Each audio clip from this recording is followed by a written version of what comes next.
Oh là là, 2 semaines sans short. Ouais, c'est la crise, les amis, c'est la crise. J'ai tellement tout donné en automne et tout que là, c'est la crise. J'ai quelques petites idées, ne vous inquiétez pas, ça va arriver, mais malheureusement, cette semaine, en termes de vidéo, il va falloir attendre la semaine prochaine, quoi. Mais bon, bref, c'est pas le sujet.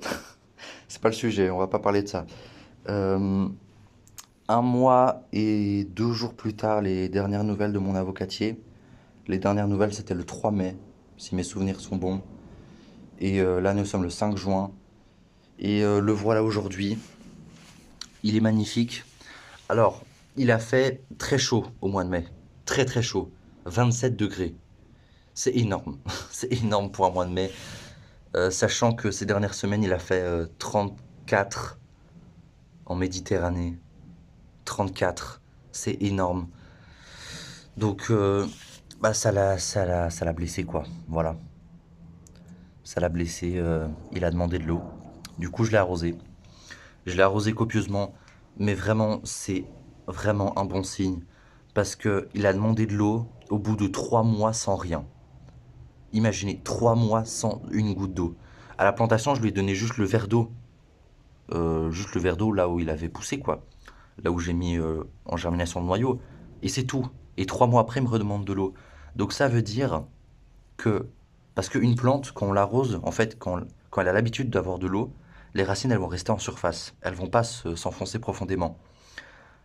Si vous l'arrosez pas, elle va comprendre. Et du coup, elle va enfoncer ses racines profondément. Et là, c'est ce qui s'est passé. J'ai décidé de pas l'arroser pour justement que la racine pivot s'enfonce profondément. Et visiblement, j'ai réussi mon coup parce qu'il a pas eu besoin d'eau pendant 3 mois. Et ça, je suis très content.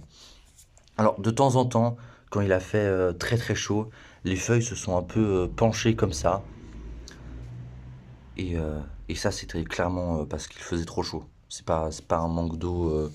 Enfin, de ce que j'ai observé, c'est pas un manque d'eau parce que les feuilles se sont relevées une fois que la fraîcheur est revenue. Donc, c'est pas un manque d'eau. Non, le manque d'eau, c'était clairement le brunissement autour des feuilles. Bah, je pense que j'ai tout dit. Voilà. Je vais peut-être en mettre deux autres. Je vais peut-être en rajouter.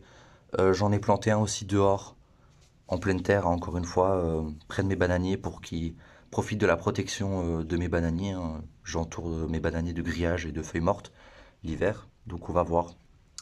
Bah moi je vous dis au mois prochain, début juillet. Ciao!